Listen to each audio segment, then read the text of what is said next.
You sent me one answer, and I looked at him and said, "What?" You said, "Let me." You sent this. Many people don't have any future for themselves, and I totally can relate. I don't have like not even clear future. I don't have a future. I live in the now because I'm constantly surviving, or something like that.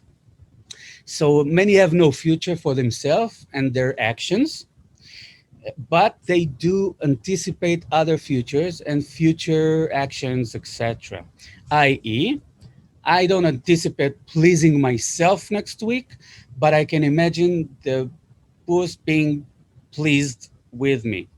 The I guess the other, and the same goes with the negatives. What? All right. So think of it this way.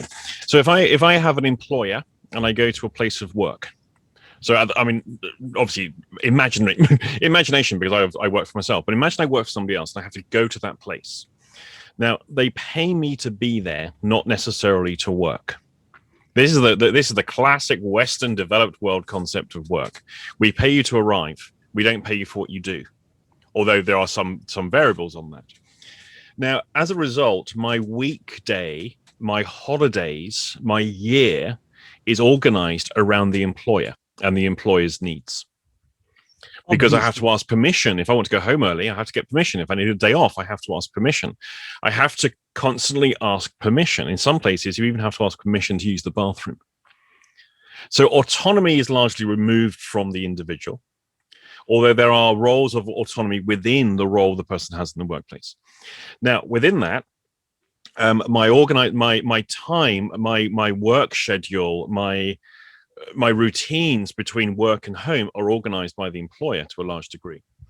So I have a future basing, there's a future pacing of tasks. So for example, I have to have a report written by the end of today at 5 o'clock and hand it into the boss before I go home. And I know well that when I hand it in, he may, if I don't get there before 5 o'clock, whatever, then I may well be staying behind as he wants to talk to me about it.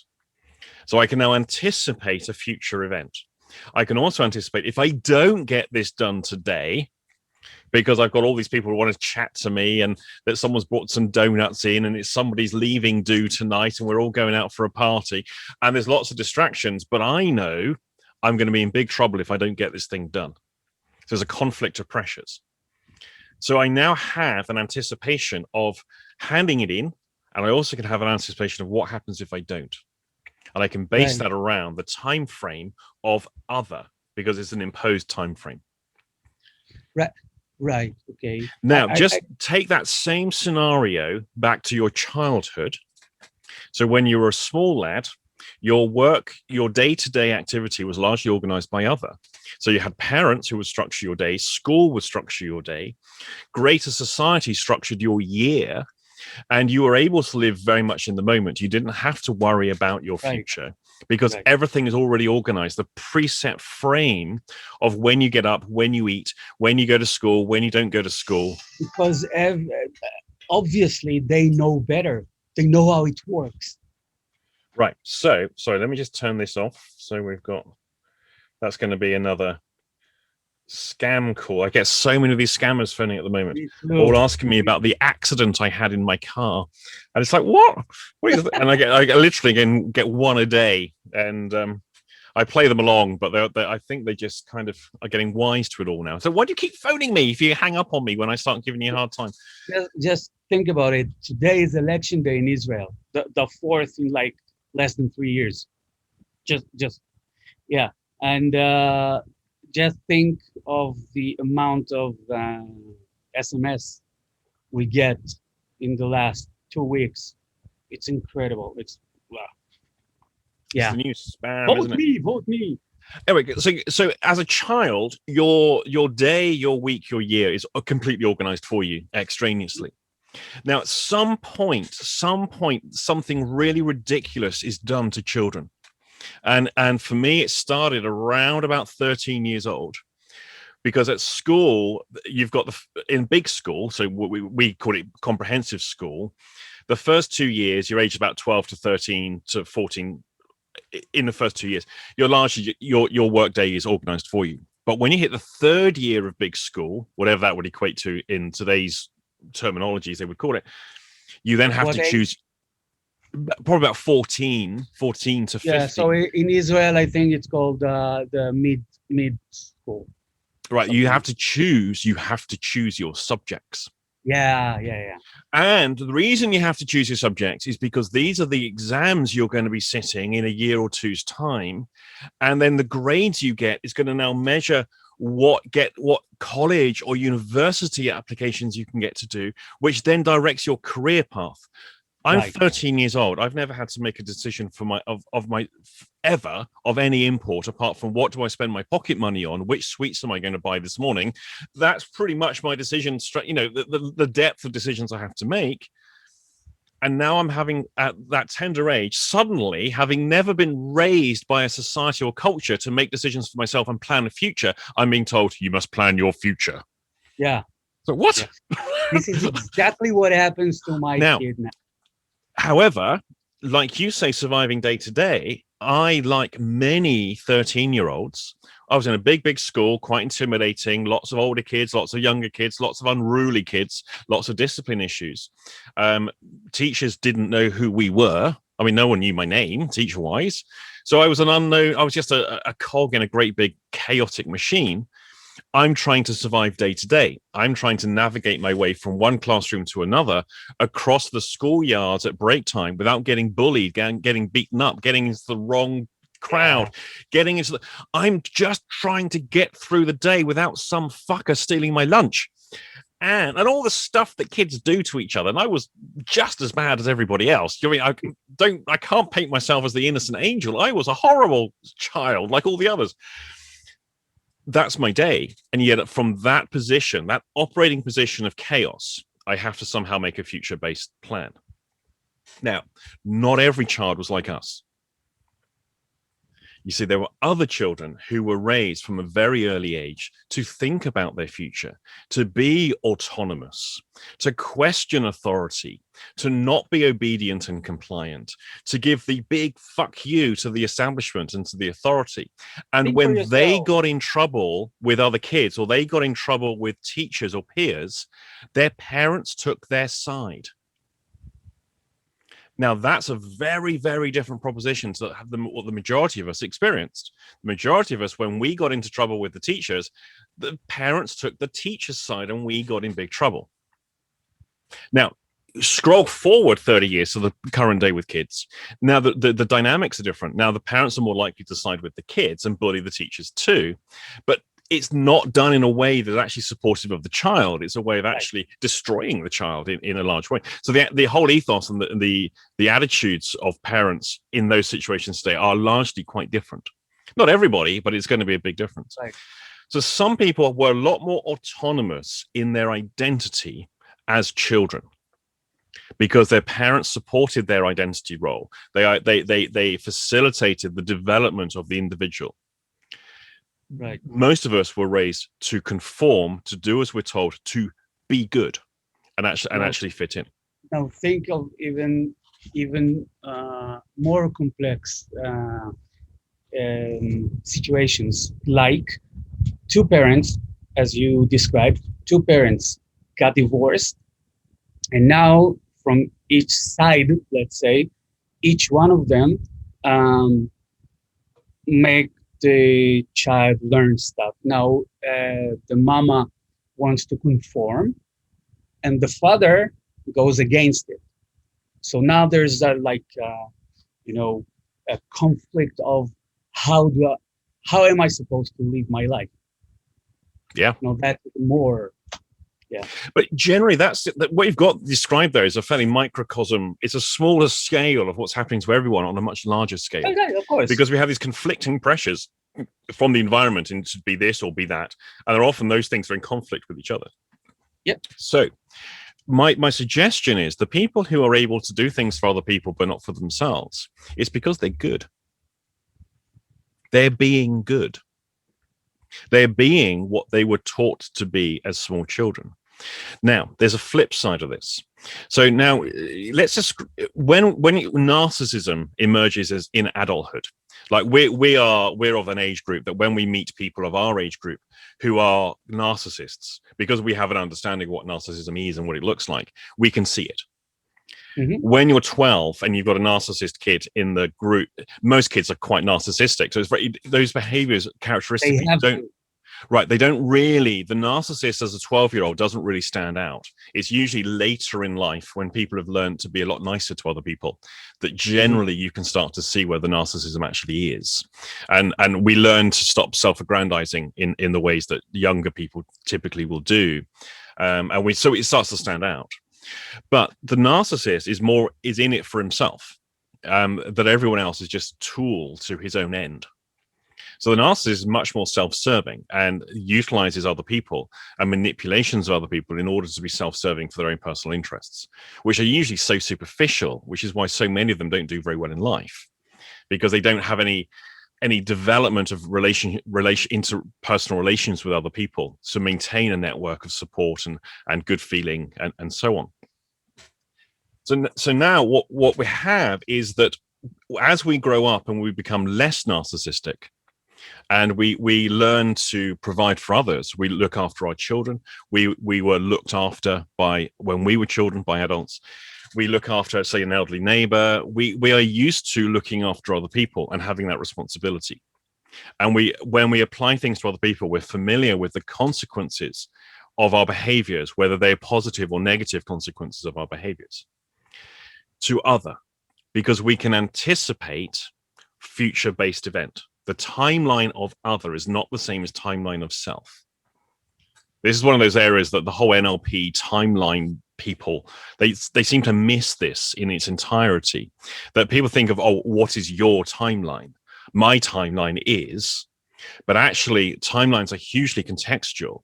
And there are distinctions as well. I can have a timeline of you and how I perceive you to be as an introject in my world. So I can pace that out, but I also have the timeline of myself, and they may not concord. One might be in time, one might be through time. But we also then have what I do to my own personal timeline in the company of the other person. So in some contexts, I'm much more introverted. Some other contexts, I'm much more extroverted. And introversion and extroversion, of course, have a correlation between in time and through time. So now, am I able to anticipate my own future? This was something that only came to me when I was encouraged to start paying attention to my own finances. So I was always broke. I was the guy who lived week to week, and each week I just had enough money to go down the pub and buy beer. And I always made sure I had spare cash for the weekend drinking. What age was it?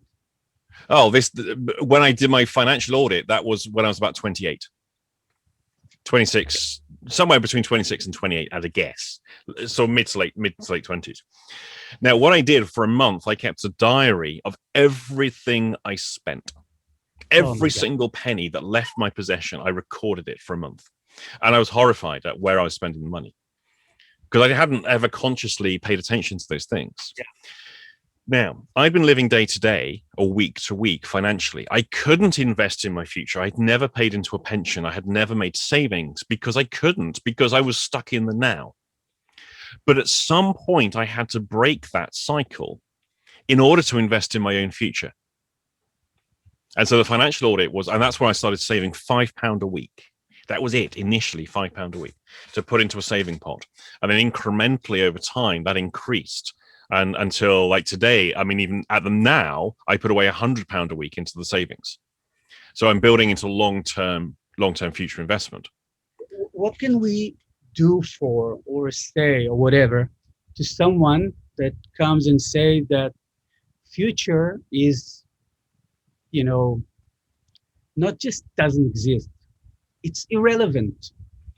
It is not because it's in the future, but it doesn't matter what I'll do for the future. It won't matter because now will somehow negate whatever I do.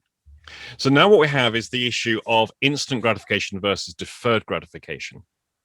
And when, so you know the old thing about the marshmallow study, that's the well-known thing. So with deferred gratification, I'm able to suffer now in order to reap a reward later on.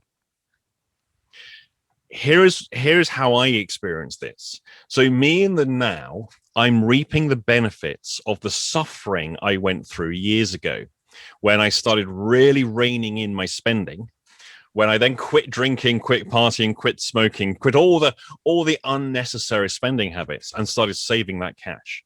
Right. And now I went through an interesting period of time when I started doing that, because the fear of missing out, the sense of deprivation, that sense of everyone else is having fun and I'm not. And then you get comments, why are you so boring, Austin? Why aren't you coming out tonight? Because I'm saving my money. Oh, don't be so boring. Yeah. A lot of peer pressure comes in. And I stick to my guns and I keep saving the cash. Now, as a result of that, now I, in this moment, am the future of that past self. Now, I've been doing work this morning that has been monotonously dull in terms of hashtags on YouTube videos. Whoopee. Now, in terms of advertising revenue, the amount of work I've done will probably earn me about £5 in the next 28 days in terms of increased views. We're not talking big sum of money. But everything that I do accumulates over time. And so a year from now, every little piece that I'm doing now, my future self in a year from now will thank me for what I've done this morning and what I will continue to do for the rest of the week and so on. So now in terms of timeline, I'm able to see myself not in present moment, me in the here and now, not in the present moment, but as a future of past self. I can see myself in the present moment as a historical point of view of future self. What a lot of people are doing with a timeline therapy is they assume this is a fixed position and everything is perceived from this position outwardly. I mean, it's beyond my comprehension that they could have missed some of the most simple distinctions. Basically, you're talking about perceptual positioning. Kind of. You can apply. I mean, so the classic perceptual position, which then connirae and Andreas developed to remarkable additional distinctions. You can apply that to timeline. Also, of course. Also, I saw Faulkner stuff, and the way he taught perceptual positioning. So you can shift to a third position, but you're still you, like me. Yes. So you can see it there, from there, as you, instead of seeing it there as the previous you, or whatever you call it. So it's different ways to do. Right, and also but additional to this, of course, you have the different ages. So when we have the self-other observer position, what are your respective ages of those? They may not be the same. And also, so how I perceive myself in time now and my relative age to my past and future self, that doesn't have to be fixed in terms of a perception. Because I can adjust myself along the timeline to be in the past position, looking at the future me in the now, or vice versa. So one of the classic things in timeline therapy is the person is in a fixed present position and they experience the timeline outward from this fixed position. But I'm able to experience myself as a future version of my past self. I can also experience myself as a past version of my future self. So you put yourself, not now, you put yourself with the shoes of your younger one, looking forward to now, which is his future. That's basically what, right. I can see people like eyes rolling. What the hell are we talking about? Yeah, happened to me a lot. Okay. What I'm actually was referring to, I think, let me take it to another level of what I'm talking about.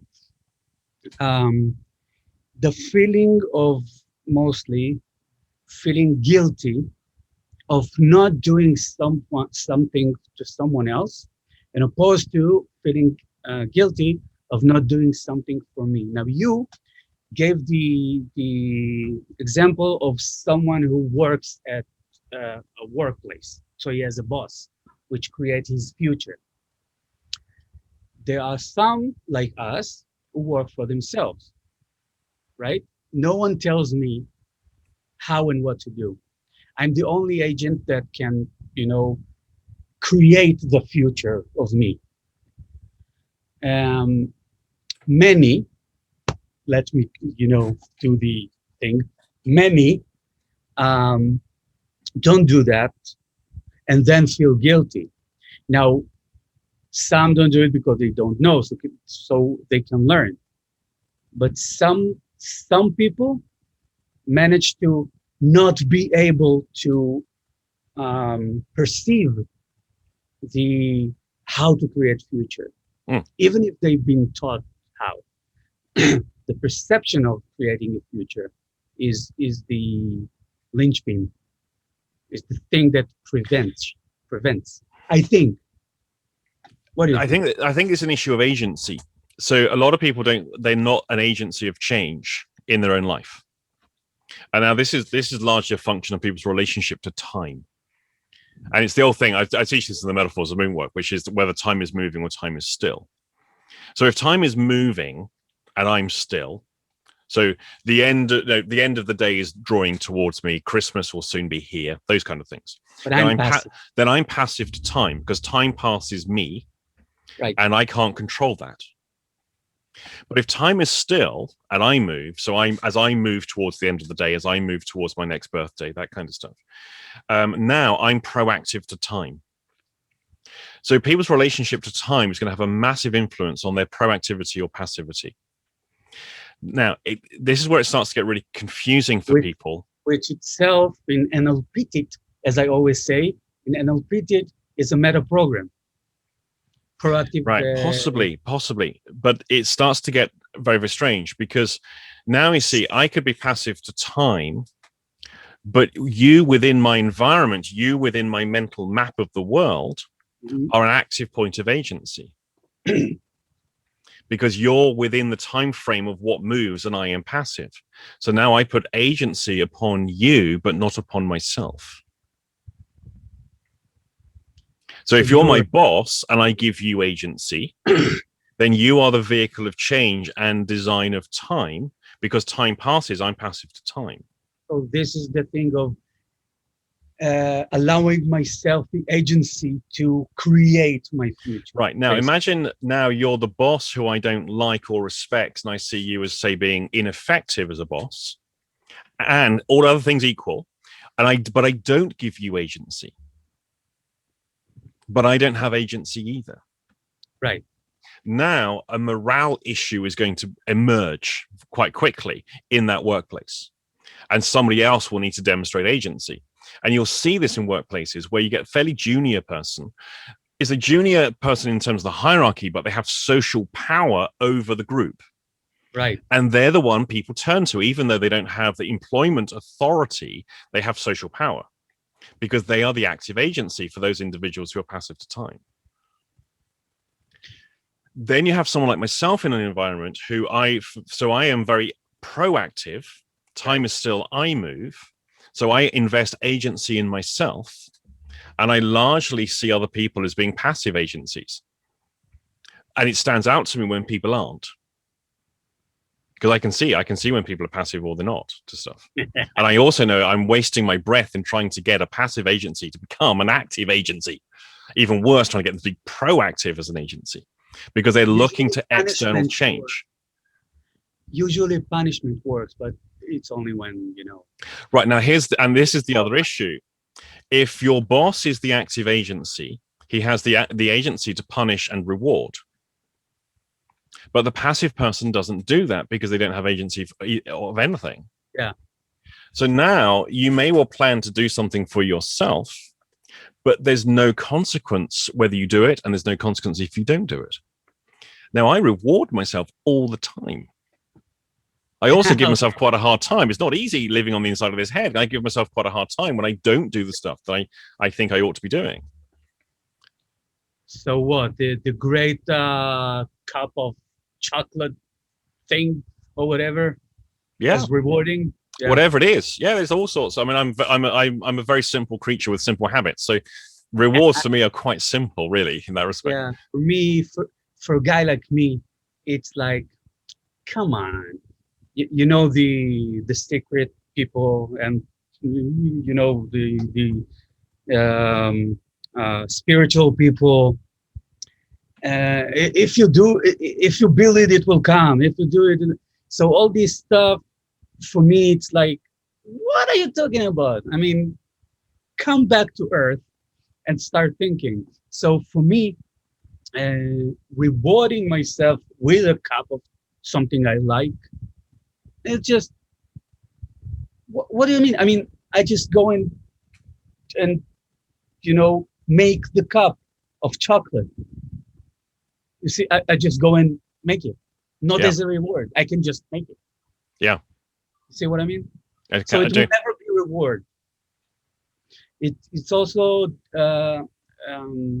relevant what the types of things you count as rewards. Now, as cheap as they can be, it's better, but or else you're gonna pay, lots of stuff. So you're not able to differentiate between a reward and something that's just habitual. So your rewards are actually an indulgence. Yeah, You can exactly. indulge That's why basically. right. You can distract yourself with social media or with food rather than actually do the work. Well, like most of us. Yeah, speaking for yourself, because I'm not like that. That's the Right. thing that I'm well aware of. I can disconnect from a social network for days, for weeks, and then come back. It's not something that's indulgence per se. I can control it because I don't care, or I do care sometimes. I don't care basically, but it's not like you, where I need to rip myself out of it in order to control my life or whatever. I don't control my life in different areas, but with this, I don't really have a problem. I have agency in that. Mm. Now, I don't know how to replicate yet this agency to other areas of my life. For me, the trick is to experience yourself as a future version of your past. Future version of my past. And so it's changing the way we perceive time. So I see time, past, present, and future, as an eternal present, really, in that everything is happening simultaneously. And right. I can see events that have happened, say, 30 years ago, how they impact upon me today. Oh, so that's something else. It's not that spiritual thing. Everything is now. No, not at all. I look at how threads of experience or threads of happenings reverberate across time. Like a chance encounter I had with somebody. I was sitting. I was in big. This is when I was a student nurse. I was in so much trouble. I was about to be kicked off the training course. I was a troublemaker every possible way as a younger person. Now, I'd upset for the right reasons. I had upset a series of management over some decisions around what was happening on a particular care unit. I had spoken out about it. I'm only like 19 years old. Who do I think I am? And I wouldn't let it go. Anyway, as a result, I was going to be ousted from the system. Now, a chance encounter with somebody, one very sunny summer afternoon. I did not know this person. She was about to retire. I'd never met this person in my life. She was about to retire, and she said, "Oh, are you Andy Austin? I've heard all about you," she said. "Heard all about you. I'm just about," and she said, "I'm about to retire, and I've got nothing to lose. I'm going to do something about this." And she basically said, "Don't worry," and went off. And later on, I got a message to say it's been done, and I don't know what happened, but the whole problem went away. Now, that person basically changed the course of my life, because what was about to happen in that moment, if she hadn't done that, I would have been kicked off.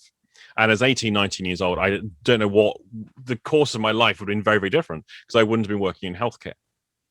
Now, I can see that little chance moment how that's reverberated all the way through time. And there's lots and lots of those. Now, what I'm looking at in my current day is what little moments can I create that reverberate through time. Oh, I see. You know that the whole thing they did about the weather modeling systems. So when they had the supercomputers being made to predict the weather, they got pretty accurate in predicting weather. But one of the test runs they were doing, they discovered that everything is going completely crazy in their anticipated models of future weather projections, and they couldn't work out what had happened. And a point of data entry into the very complex system of world weather patterns into this supercomputer, they had got an infinitesimally small figure wrong. Like, 0.00000 all the way down the line. But that tiny percentage was enough to trip a whole concourse of events into the program. And that's how they discovered the whole thing about climate change and all the rest of it, was actually the tipping point effect. Sometimes the tiniest little thing is the very thing that changes absolutely everything. That's how I think about what I do with my work, how I live my life, what I do in my relationships. What are the little things that I can do that reverberate positively all the way through time, that just keep getting better as it goes? So you don't create the future, you create the standards or things that will make an impact future frame. But what I think most people are trying to do is to get the result. The future thing, yeah. But they want the result. So they're building the thing to have it finished today to get the outcome that I want now. And that's it. So people's reasoning for how they act, how they work, what they do, they want instant success. They want instant income. They want instant clientele to come and see them. They want instant happiness, instant better relationships. And it's like, if I just do this thing, that happens. And it might well happen. But there's better ways this can be done, which is creating incremental change every single day that reverberate into the future. So your future self reaps the rewards.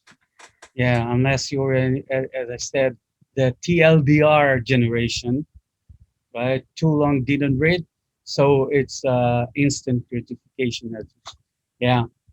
I can't wait so much to get the result. I'm not, there's a lot of thing actually with this, with younger people saying they've got no attention span and they're losing all their creativity and all the rest. I'm not convinced. I think they're no different today than they've ever been. I see just as many creative people, especially the stuff kids are doing online and some of the stuff they're producing on YouTube and the art and the creative writing I see on Reddit. It's just phenomenal what people are producing. The creativity is not stilted one bit. The music industry on mainstream media is appalling, but there's economic reasons why that's happening. It's not the creativity and the brilliance of people. I think the too long, I can't read that more than the headline, anything more than the bare bit. I think people have always been like that. Got to bear in mind, like over 150 years ago, the majority of people didn't read and write. So attention span wasn't an issue because the majority of people couldn't read. There were no commercials also. Right. So yeah. But when we start looking at people's ability to have attention on stuff, are we actually saying it's your ability to sit still and or read? Because ultimately, those are the things we measure people by. But go back 150 years, people didn't sit still. You were toiling. You were physical, manually working on a day-to-day basis. The opportunity to sit still was a blessing. Now, sitting still has become a way of life. And when people biologically rebel against that, they've got poor attention. I'm not convinced that's actually what's going on. I think our expectation of how people move their bodies and what they do with their bodies is completely misaligned with our evolution. The more I think of it, I come to the same conclusion. Life today is not adequate for human beings. That's what I think. Okay, before I go to the next question, do you think time can be passive? I think time is always moving. It's just in our heads, the way we construct our lives, um, um, in relation to us, in relation to the way we work, we can say this is passive, this is active. But time will always be active. It always goes forward or comes from the future backwards. So in any way, it's moving. I think What do you think? I don't know. I don't know. Simply because we know that time is largely the construct of our experience, of which is so multifaceted. The experience of time is enormous. It's such a big thing. What exists outside, in terms of time, what exists outside of our experience?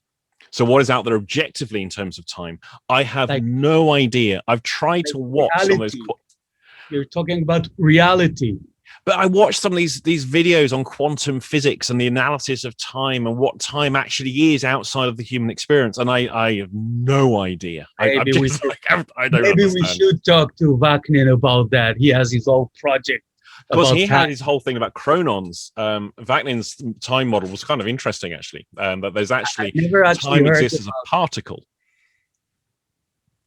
As a particle.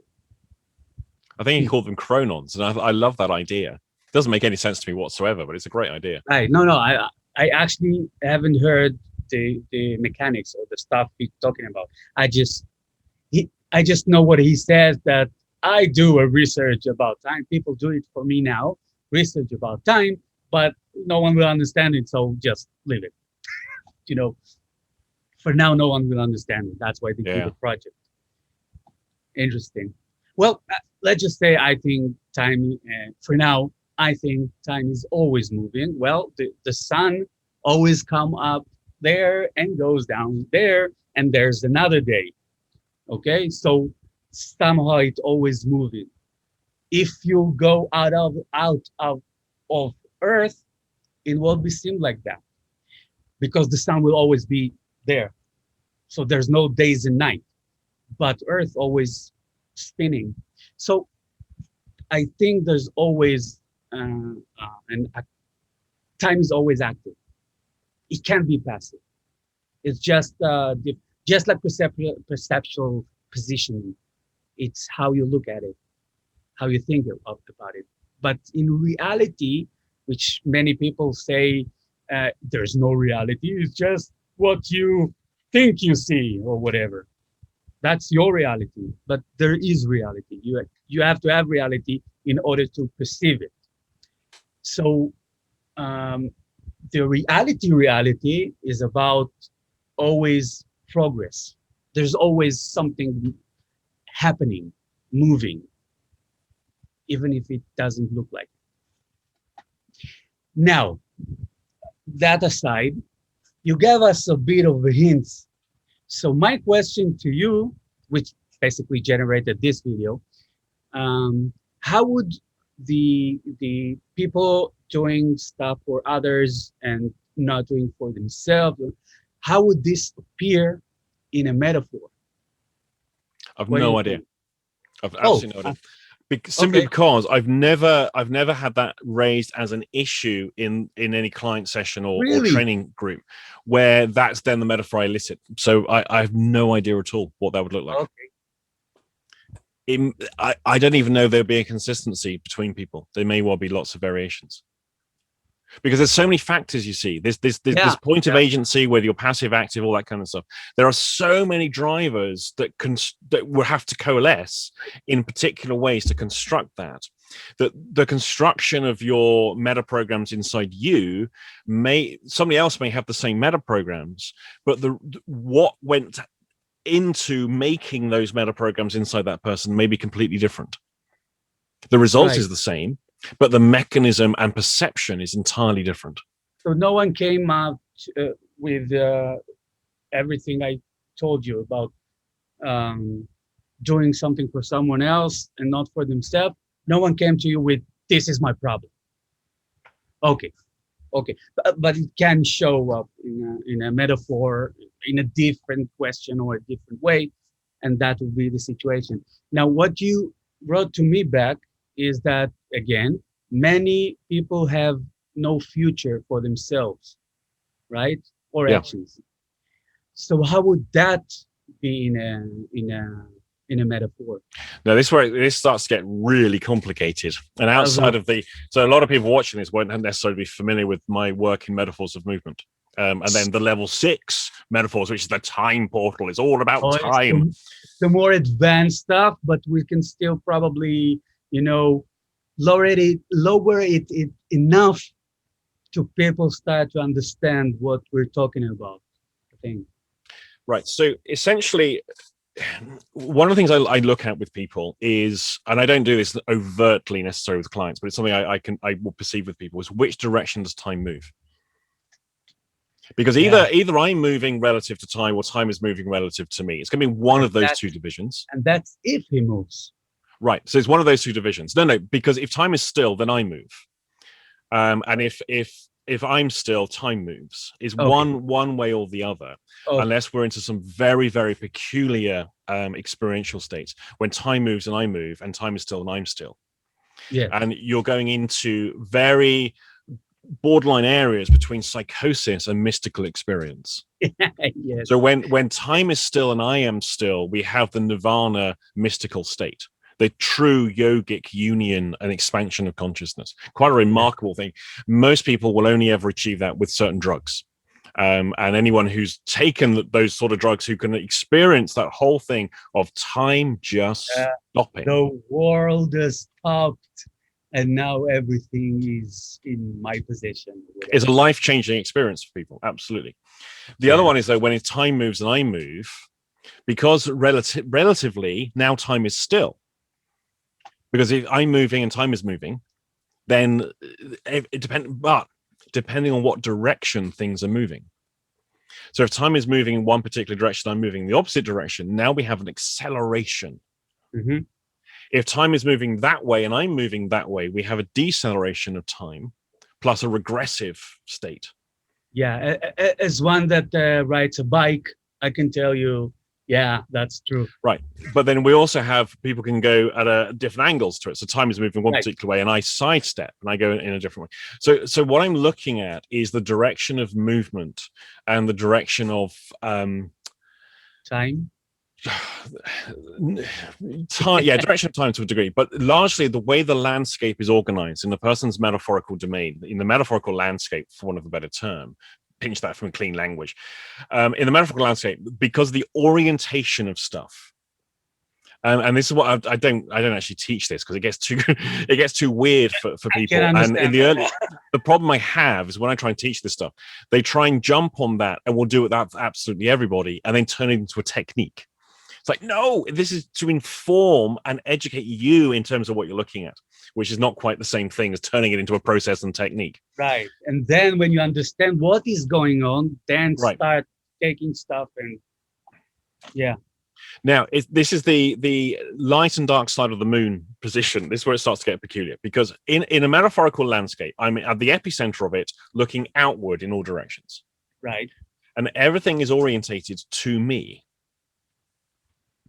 So in what's to the left? An elephant. Well, guess which way the elephant is facing. Usually, yeah. Right. There's a house. People are self-centered, so yeah. The person describes there's a house off the path. Well, which way is the front door facing? Right. You can. It's almost like everything is orientated outwards, orientated back to the epicenter.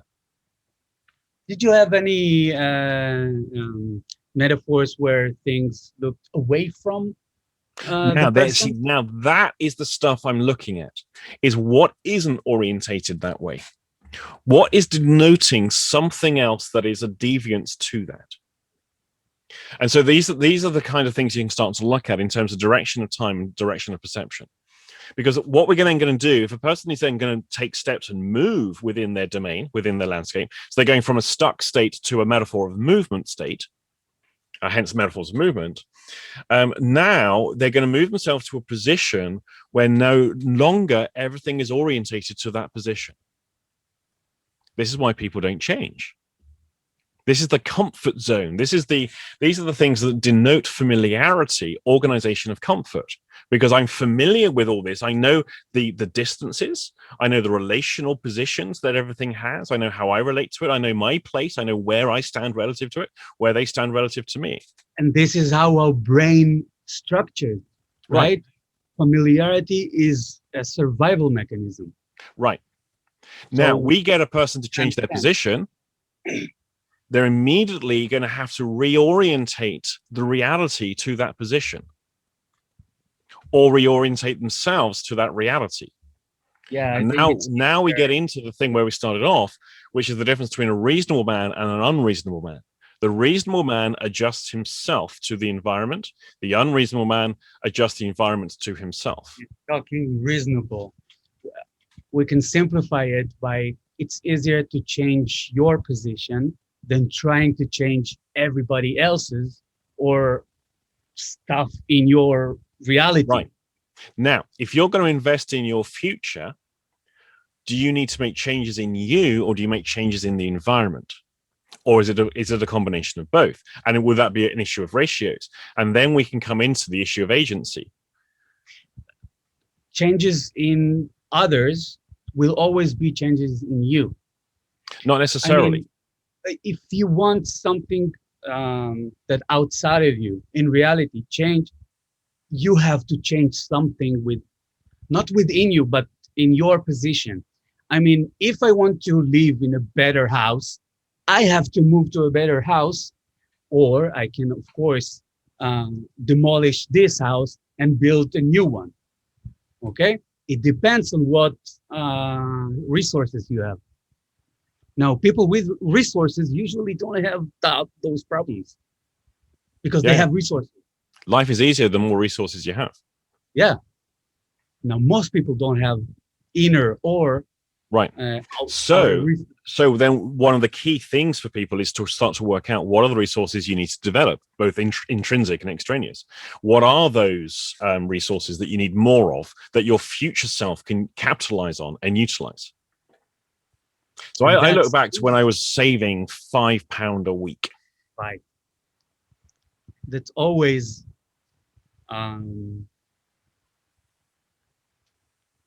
always need to take account of what things from your outer reality can influence in your life, not just as a construct. If someone do something and it affects your life and there's nothing you can do about it, and we know many people who, life fucked them up, so to say. Well, no matter resources are, sometimes you just can't, do something about the other occurrences, the outer occurrences. Yeah. So you have to live with that. Yeah, because there's always something coming along just to fuck up a really good plan. That sucks. Yeah. That's exactly whether it's criminal activity, laughing at our plans. Right. So you have natural occurrences. You have people dying off, death, disease, destruction, wars. You have criminal activity, and that's something. I mean, I try and do stuff online, and my number one thing is spent doing security on the websites because the relentless. I mean, right. Today it's gone up to about 400, 500 an hour attack rate on each of the sites. It's just insane what's going on. So that's why one of the sites is running so slow this morning, because it's a DDoS attack. As they're trying to, it's not a DDoS. They're trying to brute force the passwords. It's relentless. And every which way the good man goes, there's people who want to steal his car, so we better lock it. There are people who rob his house, so we better make sure the security locks and the door is strong. It's relentless. You have to both protect yourself from the people who are predatory upon your stuff, as well as then gather resources within that and develop your own future, which people will take from you if they can. Life is a suffer, as Buddha, The one thing we do have in our favor, though, being top of the food chain and not having any polar bears wandering around the town, we don't have things constantly trying to eat us. Unlike most animal species, they're constantly not only worrying about everyone else trying to steal their stuff. I mean, the seagulls here are horrendous in terms of how they pick on each other and steal nesting sites and kill each other's young and all that kind of stuff. But then there's also the cats and the foxes who would love to eat them. And so this is this constant survival struggle. Yeah. We came back now to survival. See? Yeah. So, yeah. But the question I have is, has that ever been any different? It just changes the form it takes. At least we're not peasants living in very vulnerable huts, vulnerable to weather and flood and summers where there's not enough rainfall, constant risk of Vikings invading and murdering us all or raping us all, stealing all of our stuff, the relentlessness of it, whether there's a new religion that comes into town and we better conform to it or they kill us, the endless struggle of survival of the constant environmental threats. It's never been any different. We're actually safer now than we've ever been, Right. because we've And all we these. don't think luxuries. about that. We don't think about it. Now, when you think about something like that, your perception about everything changes because you have something to compare to. Right. How I'm now and if I was living like 500 years ago, how was it? Or like 3,000 years ago. Yeah. People don't do the.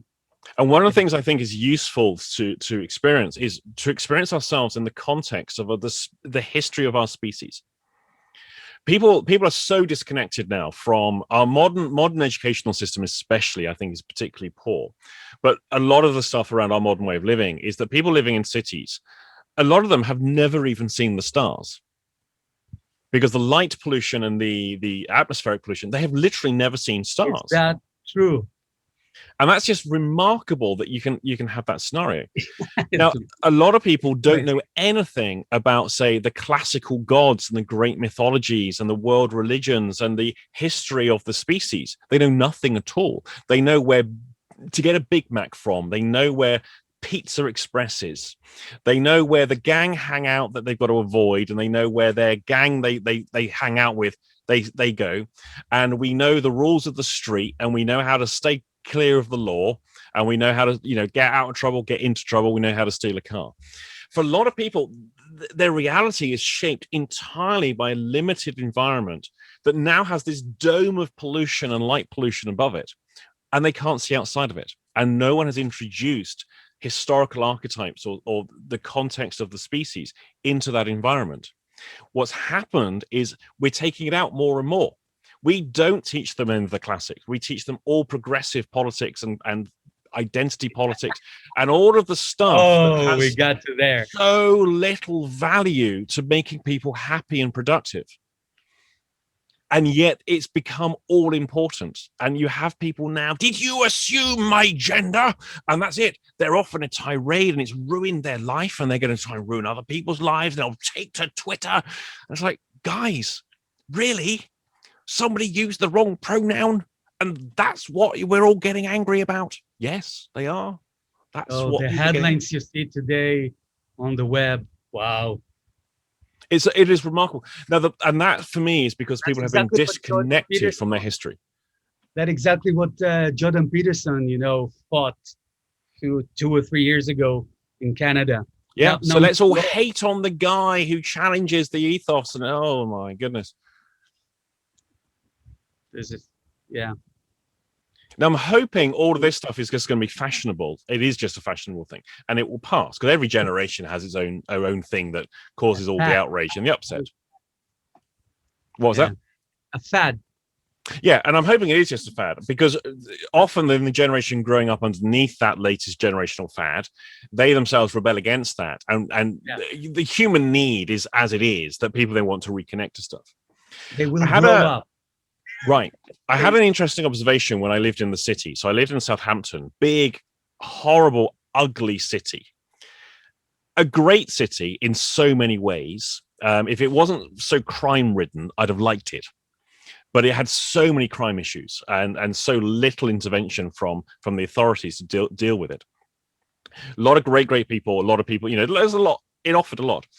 there was something I used to observe with the kids and the skating, because the skate parks back then weren't really developed as they are now. Now we've got, I mean, locally here, we've got some amazing skate parks they built for the kids. Mhm. But skating was still emerging as a thing for younger people. I was seeing that very much as a mystical exploration of what these kids were doing. There was almost like a yoga to it, in terms of the finesse of the control of self, the ability to perform, the interpersonal relationships, the hierarchies that exist amongst the skaters, Yeah. how supportive they were of each other, but also especially of the younger kids who would come along, oh, join in, and teaching each other stuff. But there was a degree of mindfulness about the whole thing, about what You the have kids are to. doing on the skate. You I have saw to be this. mindful. Right. I saw this as a meditation, as a yoga, that is a Okay. spontaneous thing that's emerged from people.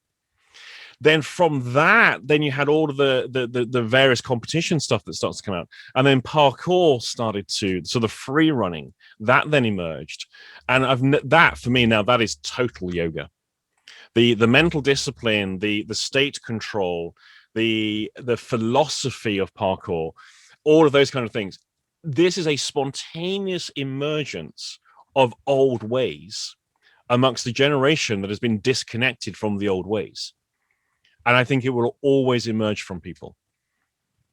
And I'm hoping once the current fad passes, we'll So see. it's the different mechanism for the same need, basically. Because it's inherently human. We are an inherently Yeah. spiritual being I think who wills to the good. that's probably what Jordan Peterson tried to convey when he talked about in his book 12 Rules for Life. Just leave the kids to do their thing with the skates and stuff. I think that's exactly what he's talking about. Yeah. Let them grow up. Let them do their thing. Let But them now be we in terms of giving them freedom and the ability to choose, we now pigeonhole them. Oh my God, he's 4. He expressed an interest in his mum's makeup. He must be. And it's like, Yeah. well, hang on. He was just a little boy doing what little boys do. But no. That's now Right. loaded to be something entirely different to And you will always get that expert that will tell you how yours. therapists everywhere. Yeah, and therapists. Yeah, Yeah. of course. The worst of the worst. Okay. This part you can edit out if you want to. I watched I told you the NLP comprehensive with the stuff Charles Faulkner taught, and I must say I then understood where you took many of your concept of metaphors of movements. Now leave aside that he has a book of the metaphor of movement and change or something like that, right? He has a book like that. You know.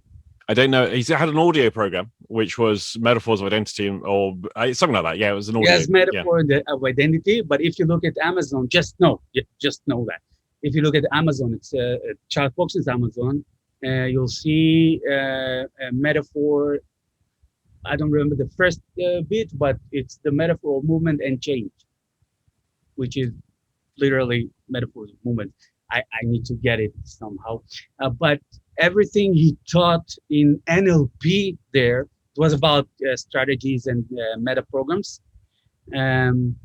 Everything he talked about is like I'm hearing now Andy talking about metaphors of movement. The same language, because he's a language guy.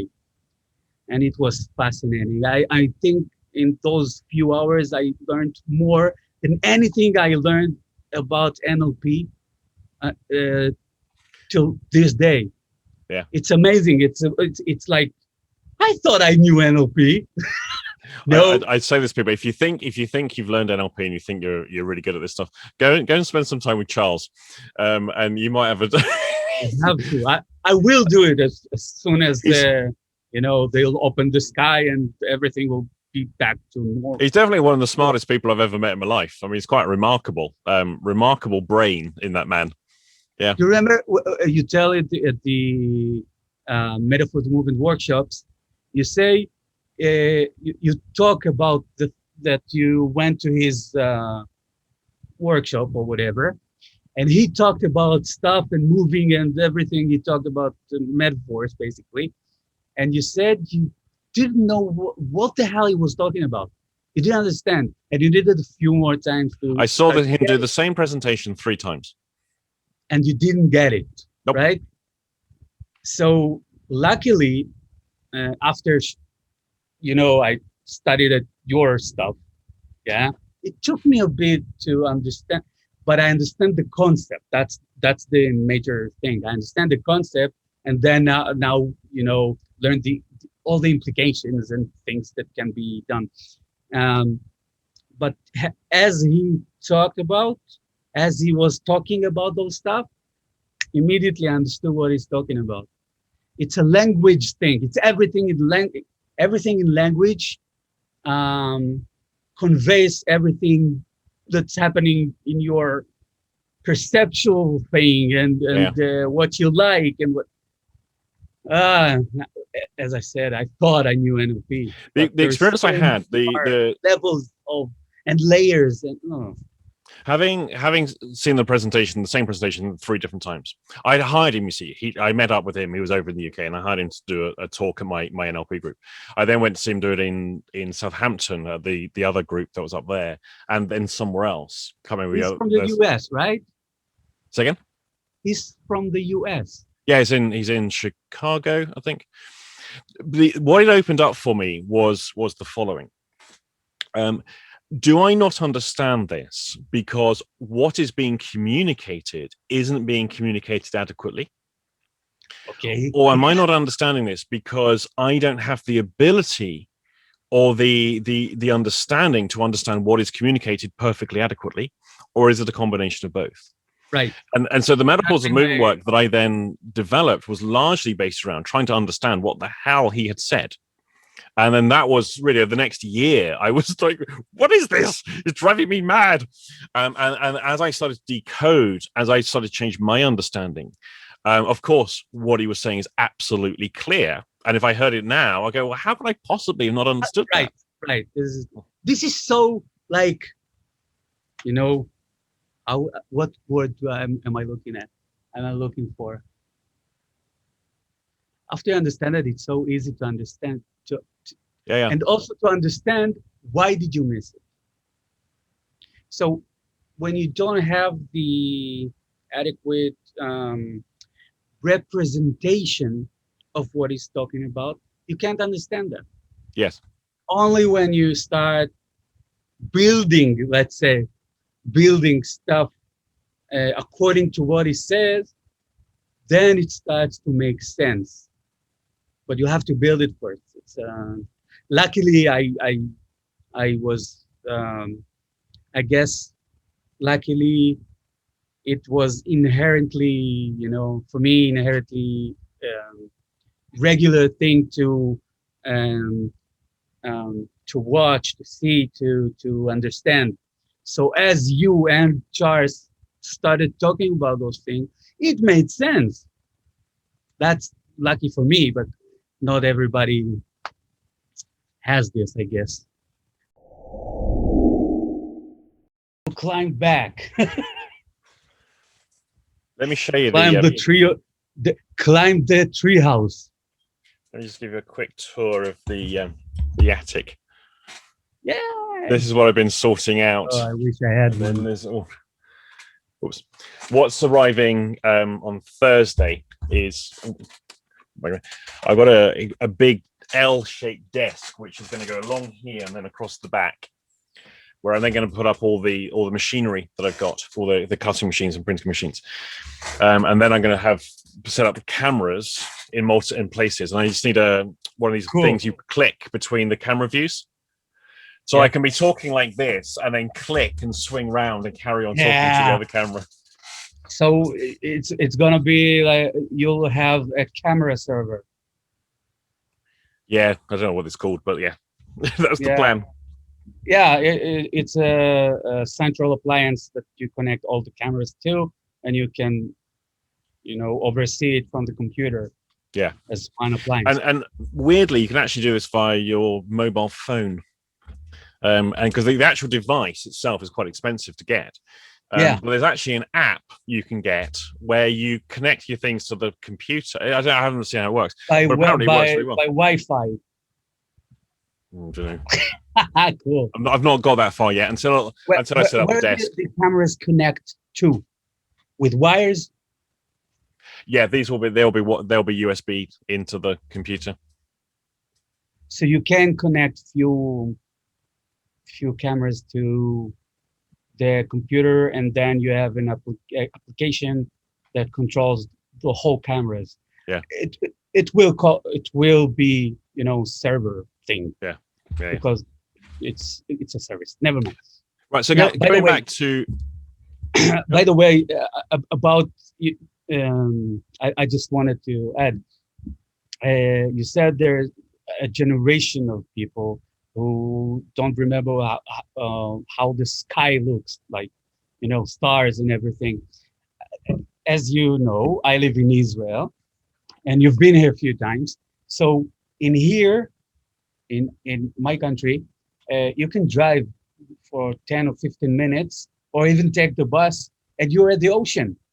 And some people can't do it, in United States, for example. Many of them, for a lifetime, they didn't see the ocean. They have to plan a trip and stuff. So here, exactly with seeing the stars. So if you want to see, sometimes there are star raining. How do you call it? Meteorites. Meteorites. Yeah. So you have an hour of drive, and you get to a place in Israel. It's called Machtesh Ramon. And Ramon, how do you say it? Crate, Yep, crater. Crater, right, Ramon. And from there, you can watch everything because there are no lights. Okay, so you have less than an hour drive to be able to see that. So, yeah, if you want to see stars and the ocean. And it is amazing when you see it. Yep. And I just wonder how many people. Flora of stars. Yeah. How many people with fairly low level mental health, emotional health, wellness issues who live in a city, how many of those issues would disappear if they were able to have that experience every day? But not only that, if everyone around them had that experience every day. Because it changes people. Our environment and what we experience in terms of the expansiveness, it changes how we are.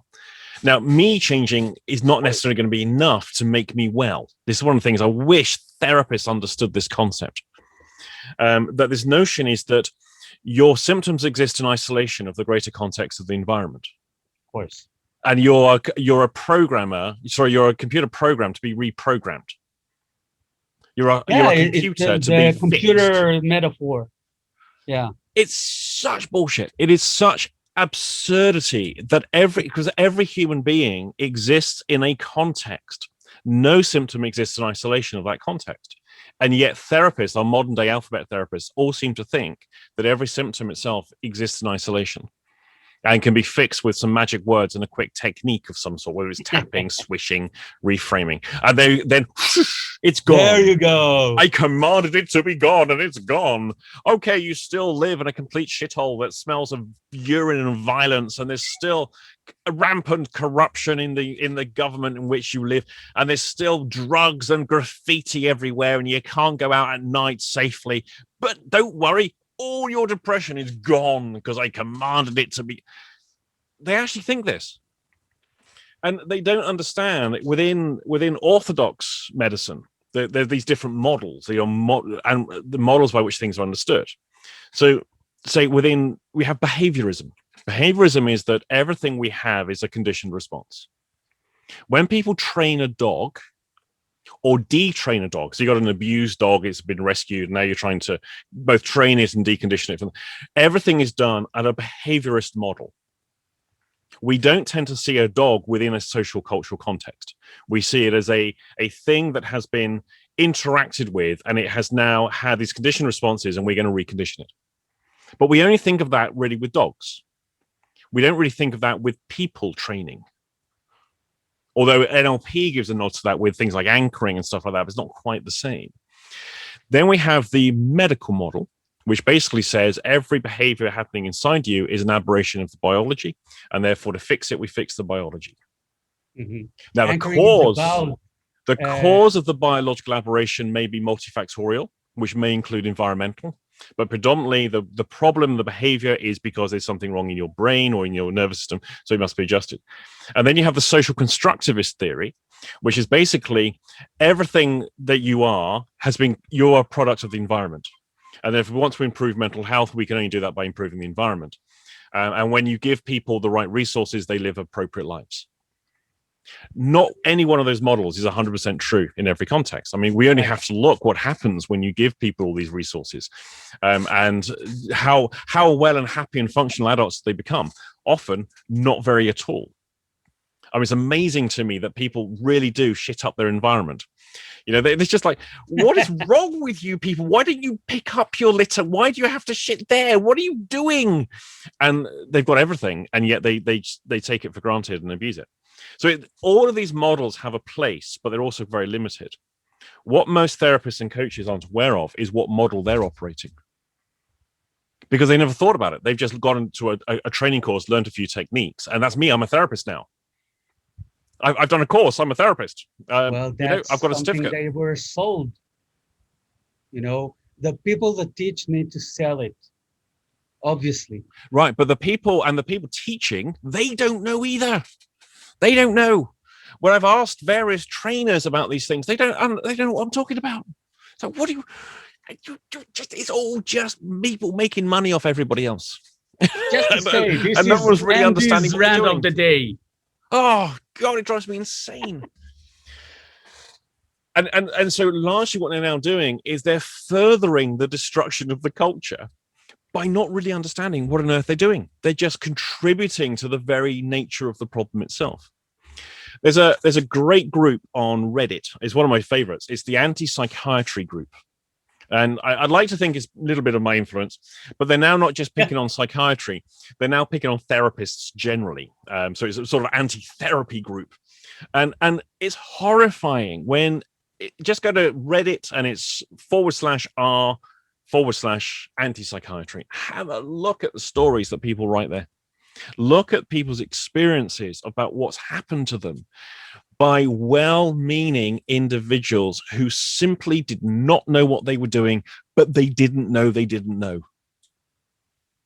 And then I start to think, well, are they well-meaning individuals? Because a lot of these people are self-aggrandizing, and it's all about living the dream. I'm a coach. I'm a life coach. I don't work for a living.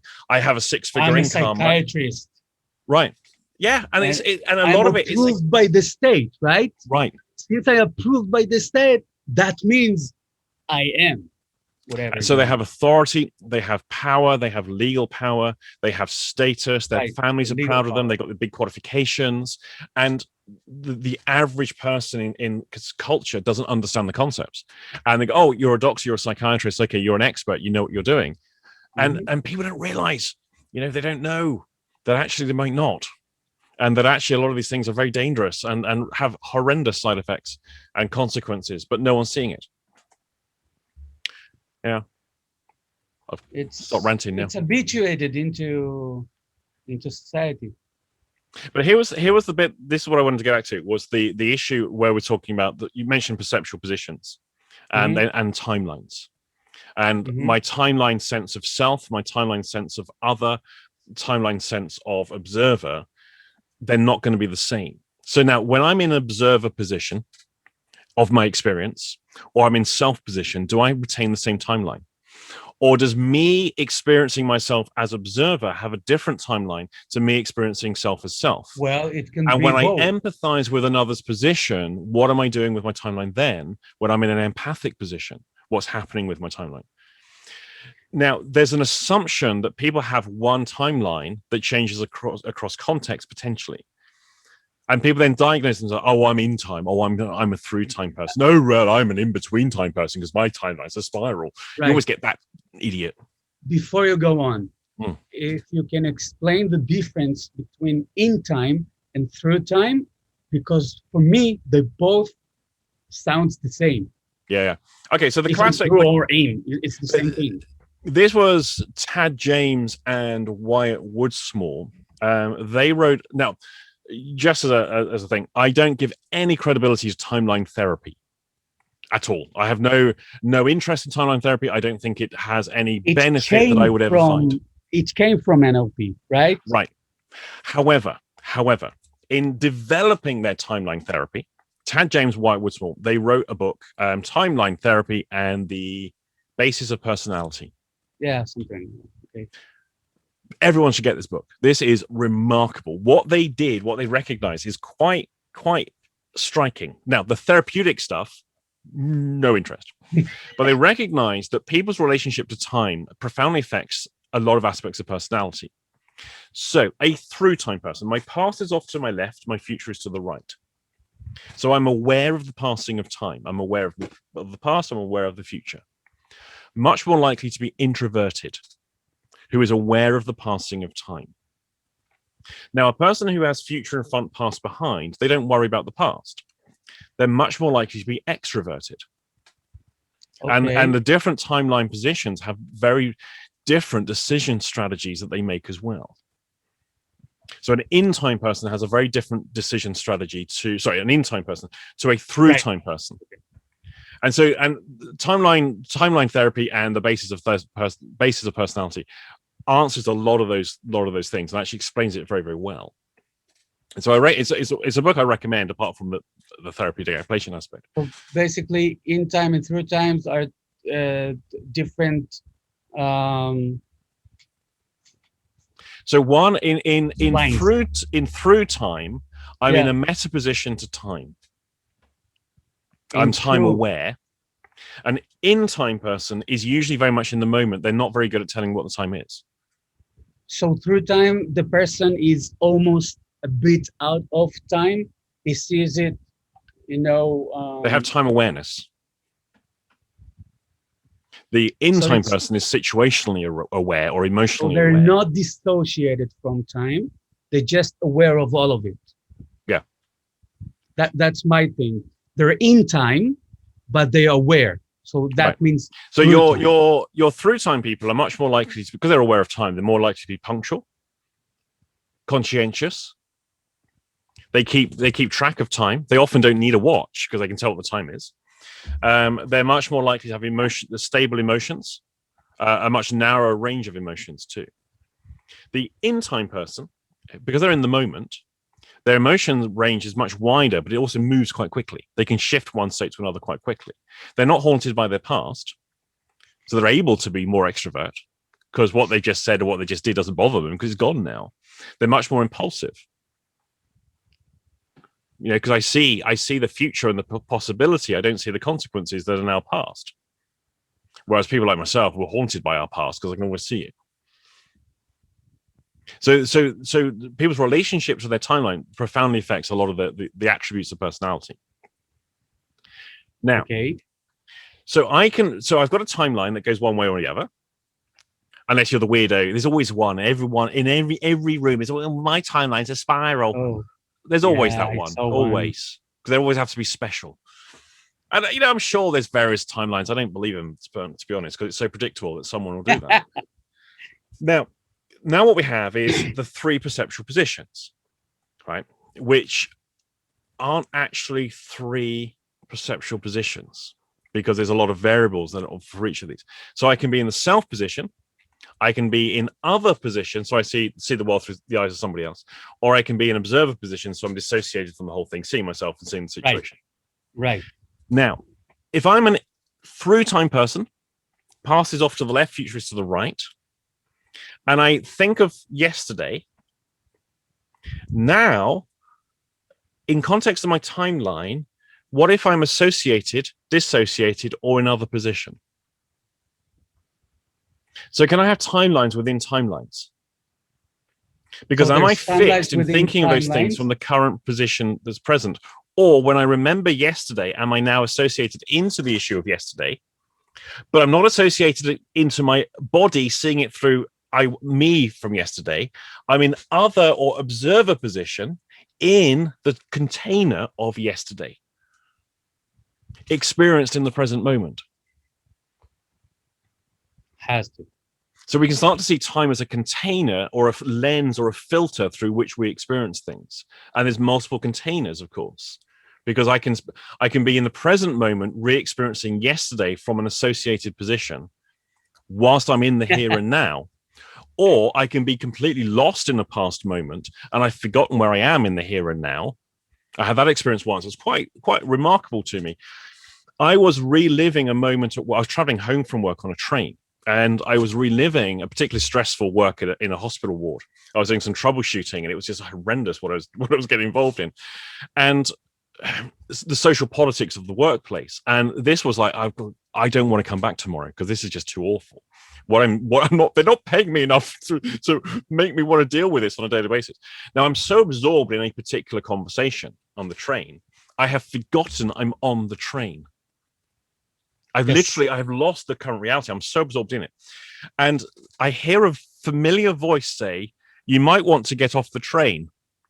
And I look up and it's somebody I've worked with in another hospital department who happens to be on the train. And I've arrived back at Southampton. And of course, I'm going to miss my stop. I was so involved in the moment, I had forgotten where I was. And now I'm terrified because I was like, was I speaking out loud? What have I been doing for the last half an hour in the real world? There. You weren't there, right? Right. So I have no idea what everyone else was seeing me do, probably just staring out the window. So we can, but what I'm saying is we can completely associate into another time frame, or we can experience a time frame within the current time frame container. Yeah, there's something Charles said, which was really interesting and eye-opening, just as he said it. I mean, it happens anyway, but only when someone tells you that, you say, right, this happens. If you dissociate from your current self into other, you dissociate from this, but you now associate to other. If you dissociate from something, you have to associate to something else. Yeah, you're always associated into something. Yeah. Into something, then you associate that. That's right. Well, now, if I take forward your stuff, if I associate to other, I now see myself, right? And we know from the metaphor stuff, dissociation and seeing self, then we do our work on the associated other and not the self I'm watching, right? So you're in different, now the other that I'm associated now to has his own timeline. And I see myself's timeline, which will be two different stuff, maybe totally different, right? Yes. Yeah, that's a lot of layers, as I always say. But it gets worse. Layers by layers. There's more.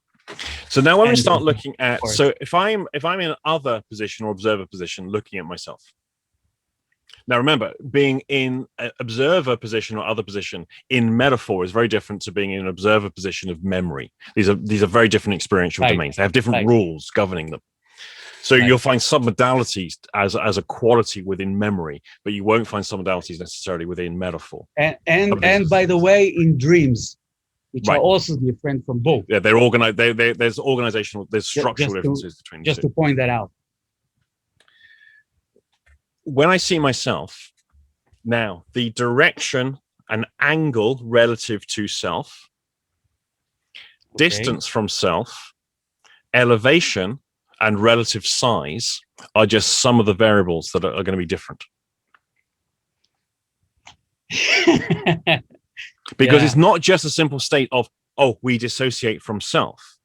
The angle, distance, size, ratios, and all the rest of it is very, very important. Now, this is where I know I keep picking on the NLPers, but they truly deserve it. The classic thing of the phobia cure, or what people then apply to things like post-traumatic stress disorder. So the classic phobia cure, I mean, this was genius. I mean, good Lord. This is, for me, the single biggest shift in therapeutic thought that has ever happened.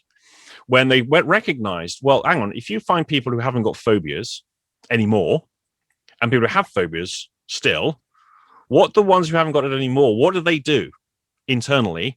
Let's replicate that structure in a story format, and that's why they constructed the cinema screen, because it creates the right submodality shifts. Let's now put that into the other people with phobias still, and let's see what happens. And guess what? A lot of those, not all, but a lot of those people no longer have a phobia. Fantastic. So now we have a dynamic set of steps you can take a person through, which is ultimately just a submodality shift, but done through story format that the person can follow consciously in order to dissociate from the phobia. Fantastic. Mhm. Now, the consequence that has had on the people who've done NLP training is they think of dissociation as dissociating in this plane by lifting up out of your body and going back to see yourself watching yourself. Mhm. And so people are in a linear format. Okay. But is that the appropriate way to do it for all timelines? Because we have different angles. And what is the effect of having people dissociate in a different angle? So if I dissociate from myself and I'm freaking out in response to a spider, now, and I'm an in-time person, I now have a future video of myself freaking out, dissociated. So I've got none of the kinesthetics. Mhm. And I can go, oh, what an idiot. I'm not going to be Okay. like that. But now what would happen if we did it the other way and the person dissociated forwards rather than backwards? And why hasn't anyone tested this out? What would Why happen would they? if we got a through time person to dissociate in the same way? Now they're going to dissociate in this angle a lot easier because they're not in that angle. They're moving this way. But what would happen if we switch that around? And then with dissociation also, does anyone dictate how far you dissociate? Okay. Has anyone even Because thought about it? Does distance- anyone even consider this as an issue? Because distance in metaphors, as you said, and I just found out from Charles Faulkner, also in language and NLP, basically, distance is about time, is how long, how far, okay, you dissociated from the other dissociation, right? So maybe you need to be further out there in order for it to work, or closer in order for it to work, because Now what we have to look at time is of essence. right. So now the dissociation, is that about distance from the feeling or is it about distance of time? Oh, right. Now, Because that's there's a what relationship between distance and time. that's what you took into the IMT construct. Now, when we're looking at perceptual positions, and dear God, I mean, I've watched some of these people's videos on YouTube about when they're trying to teach as part of their NLP course, they're teaching perceptual positions and then upload that because they think it's a good. And I think, what is wrong with these people? Do they not understand?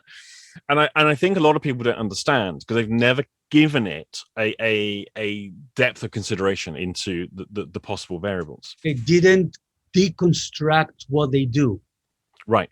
So the basics of stuff, They just They follow a just script without paying attention to what the script is. regurgitating what they learned and do the same. That's Yeah. what you mean? Yeah. Okay. So if I associate into other positions, so I remember a conversation we had, say it was a difficult conversation from last week, and I'm going to do my aligning perceptual positions. I want to go through it, and I associate into other positions. So I see myself through your eyes and experience the conversation as though I'm you. So I'm taking an empathic position. Obviously, I'm you, but I'm pretending to be you in that experience. When I look back upon myself, the distance and height and angles are quite significant. But are those distance, angles, and heights in the same proportion, ratio, and reciprocity as when I'm in self position looking at you? Too many Because English hard words. all right, so if we have two people. I wish I had two dolls here that I could utilize. We got two people. Hang on, hold that thought. Yeah. Now you may viewers may wonder, what is a grown man doing with Barbies in the attic? I've got 50 of them in a box. Yeah, I've got to say it was quite an education actually when I bought these. I got a job lot of eBay, I got 50 Barbie dolls because I'd never paid attention to these dolls before. And there was a number of things I recognized actually when I looked at these. One is they're really attractive. They're supposed to be, yeah. Right. Now see, as a young man, as a boy, because dolls, don't do dolls. I had an action man. That's not a doll. It's an action man. These aren't dolls, they're action figures. Anyway, so I never really It's paid something attention. you would want to be, Yeah, I guess so. probably. Yeah, because there's a degree of Because identification. girls want to be Barbies. Right. And this is what got me thinking actually was these are what we younger people identify with. And now I understand the whole plastic surgery thing and certain fashion trends, because I'd never paid attention.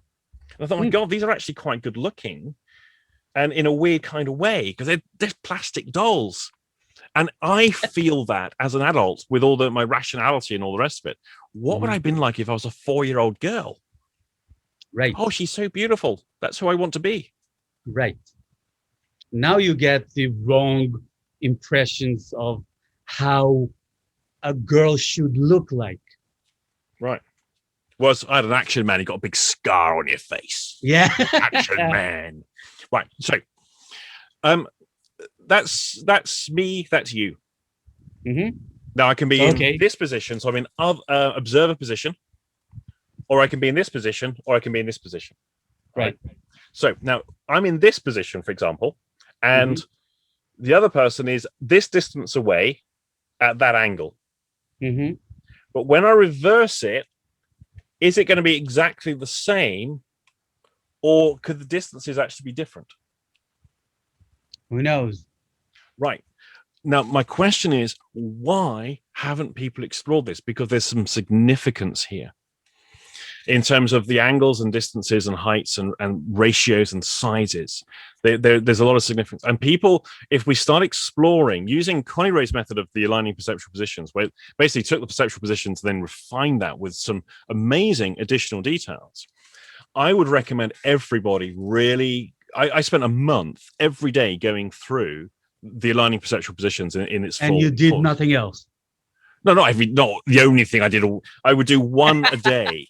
I had lots of stressful encounters with other human beings, mostly with managers in my personal history. Awkward, uncomfortable conversations that even now would leave me uncomfortable. So those are the ones I utilized. Every day I would pick one of those and do the full aligning perceptual positions exercise on that. I keep careful notes. You did the NLP stuff, or you took Connirae's. Connirae's. Okay. The NLP aligning perceptual positions is way too basic, way too limited. I think now to be useful.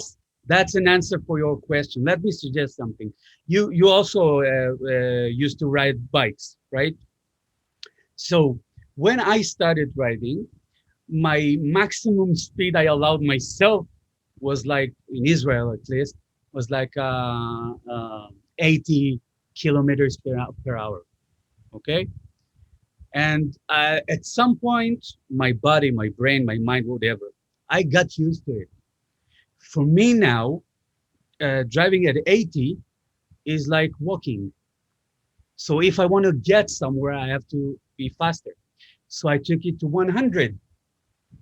When you get used to this now, you need more.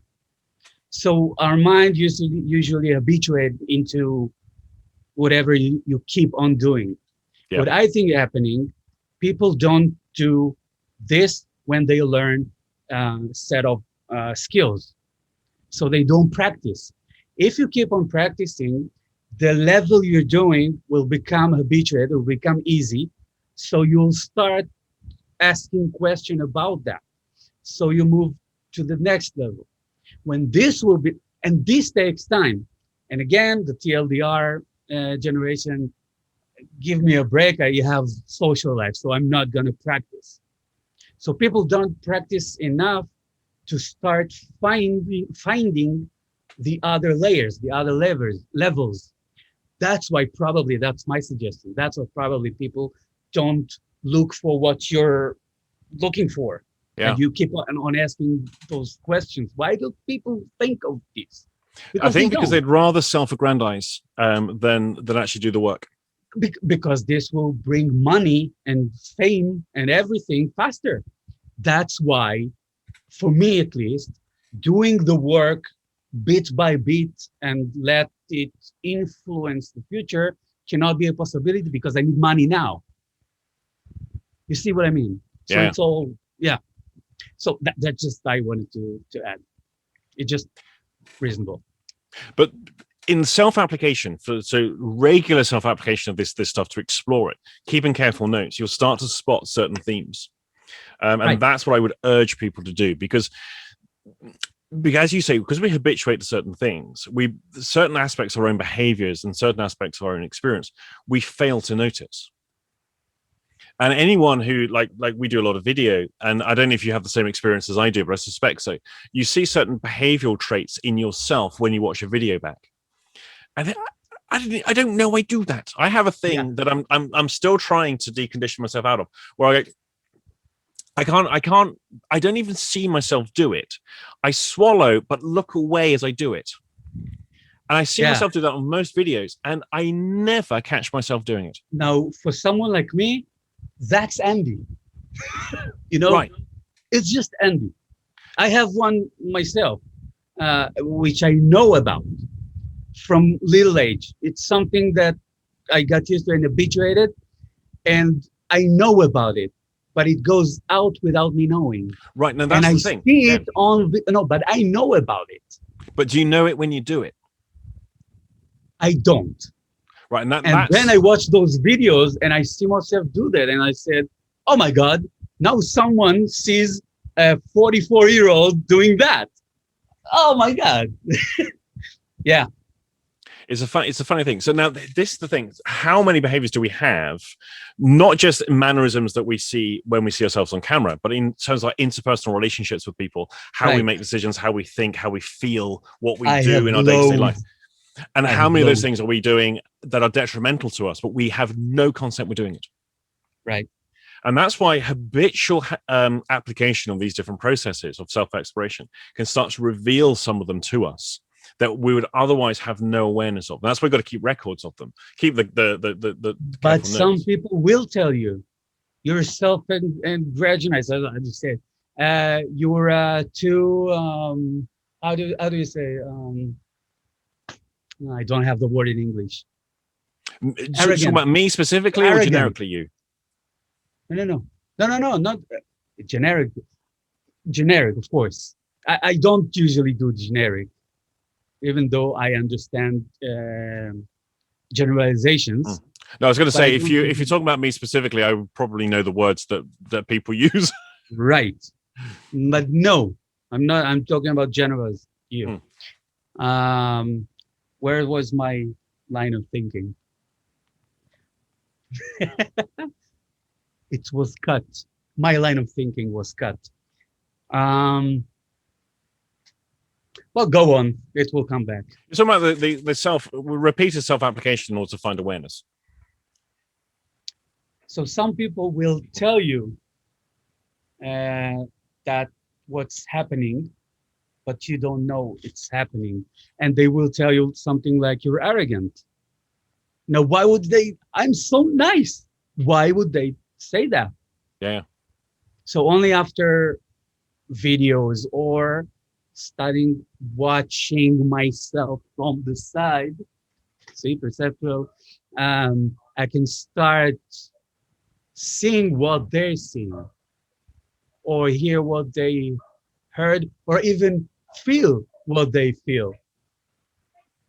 And only then I can start to understand why would they say I'm arrogant. Now I have the choice of saying, okay, that's me, that's what I want. And, fuck them. Why would I, why would I try to change myself? Yeah. Because they get, upset. I think do your thing. Why are you upset? You're the one. One of the things I've learned as I've got older, it's become very. I think it's always been important. I heard the presupposition. Oh, by the way, I'm 50 this week. I've reached the big 50. I'm half a Whoa. century in. Oh yeah. Cool. Oh yeah. Congratulations. You I made feel it. it. Yeah. But here's one of the things. And I've now completely forgotten what I was going to say. What was it? It was Happens to the best. No, it's gone now. See, it's infectious. This. Yes. Yes. Oh yeah. As I've got So- older. No, this is it. This is what I've learned. As I got older, it's better to get on with people. Yet a lot of people seem to take the attitude of it's better to not give a shit what other people think. Well, these are traits that people like. Right. Because so it makes I you have stronger. a suspicion it's better to learn how to get on with people than to learn how to not give a shit what other people think. Well, this is more work. The reason I say this is all the people I know who pride themselves on not caring what other people think, they tend to be the most angry, uptight people who seem to care the most about what other people think. And they alienate themselves from people, but aren't aware of it because they're in the victim position. And so for me, the notion about learning to not care what other people think about you or what other people think about you is none of your business kind of thing.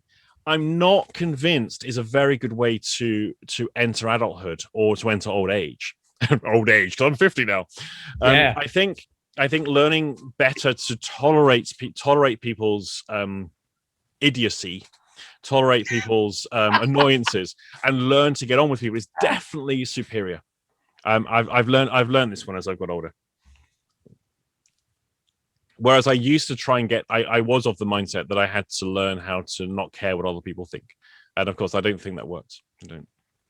It's not exactly the I don't care what they think. It's the if I said something in a certain way, whatever, and the other party, as everybody does today, get upset or get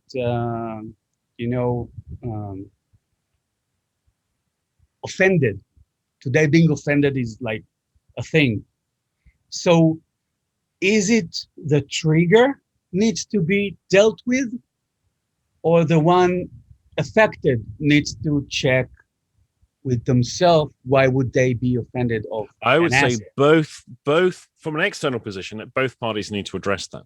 Well, okay, However, if I'm the the person who's being offended, then I need to address that. Is that valuable? Does it work? Does that help me get on with people better? no, they make themselves righteous. Right. And what it is the narcissistic position of being a victim, but morally superior to the aggressor. Right. And and I'm when offended. That's why you're an asshole. Right. And so I'm morally superior. And yeah. If I'm being the offended part, if I'm the offender, then and I've offended a person who I think is a bit of a snowflake and they shouldn't really be so sensitive and they're really pathetic and they've got too many progressive liberal values and they've been spent too much time in safe spaces. I can have an opinion about all that kind of stuff. But does that make things better? Or does that give me the ability to dismiss the other person as a human being by degrading them as a human? Or is there something actually in my conduct I need to address? So I know that some people go out of their way to offend other people. That they want to prove they won't be cut by the modern progressive liberal politics, which, let's face it, largely is built around trying to be nicer. Most progressive values are about trying to make things more equitable to people, fairer to people, to help the disadvantaged, Nicer, right? And basically have everyone be nice. But of course, everything good gets hijacked by narcissists. Right. And so within that movement about people saying, let's be more liberal and tolerant. Yeah, let's be more liberal and tolerant. And I'll show you how, and I'll murder everyone who refuses. You get this kind of tyranny that emerges from a certain set. Now, people who have self-fulfilling agendas within, say, the media, then focus on that, ignoring the bigger picture about the kindness and only focus on the lunacy because that sells the newspapers, that sells the viewing and the advertising. Right. And since media and social media and media anywhere directs the intention of society, basically. So whatever you think is what media shows you. And that's everything that happens. Yeah. That's the reason why I stopped looking at, regular TVs stations. What's the point? I I'm can think exactly for the same. myself. I can see the world as it is. I don't need you to, how do you say? I don't need you to show me reality. I can see myself. Yeah. But social media, in my case at least, I know that 90% of it is false. Right. So I start from there and just enjoy whatever happens. But I don't take it as if this is how this is where humanity goes. Because we know by the film about Netflix docu about social networks. I don't remember the name. The Social Dilemma. Right. So we know that you will get in social media the realities you already want, and you get more of it, and it deletes everything else in reality. You won't see the reality, basically. Okay, you only see the reality you want. That's the algorithm. That's how it works. It is. And it takes you. That's why the dividing stuff is going on. It will take you to your place. It will take the other party to their place, and you see totally different realities, which are false, basically, but created. And disturbingly, so many individuals on this planet have surrendered their autonomy of thought to social media companies like Facebook. Think, what has happened to people? And this is what, since I deleted all of the social media, it's been amazing to me looking back on the last couple of years and how I spent so much of my time and how much it was fun. The fighting. But it's an illusion of fun. It wasn't fun. Right. It was just an illusion. Now, that's why I say I always come from that frame. It's an illusion. It's a thing. It's whatever. It's not reality. So I just watch it as if it's a picture, a movie, a film. Right. And then I have this other one that I keep coming back to, which is the superiority of experience. So if I'm sitting out in the countryside overlooking a river and there's nature and the sun is shining and it's a beautiful scene, or I'm out in the park playing football with some other guys, or I'm socializing in an outdoor environment that's very natural with friends, somehow that's superior